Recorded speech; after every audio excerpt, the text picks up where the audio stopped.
ወይ በዚህ ማቀናበሪያው በዚህ ስልኬ ነው ለካ መጀመሪያ ማለት ነው። ማቀናበሪያውን ቪዲዮ ሜከር ታወርጃለሽ። በቲክቶክ አቀናብሬ ኖ ኖ ኖ ኖ በቲክቶክ እንዳታቀናብሪ። በቲክቶክ ካቀናበርሽው ስሙ ይመጣልሻል። የቲክቶኩ ስም ይመጣል። የቲክቶኩ ስም ከመጣ በቲክቶክ ካቀናበርሽ ኮፒራይት ነው። አዎ በእንትን ነው ማቀናበር ያለብሽ። የራስሽ ቪዲዮ ሜከር የሚል ማቀነባበሪያ አውርጂ።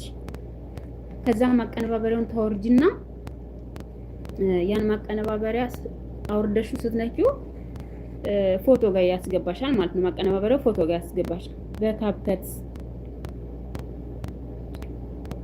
በካፕከት እንዴት አድርግሽ በካፕከት ቪዲዮ ማቀናበር ይቻላል። ከተቻለ ትችያለሽ። ግን ለምን የራስሽ ቪዲዮ ሜከር አታወርጂ?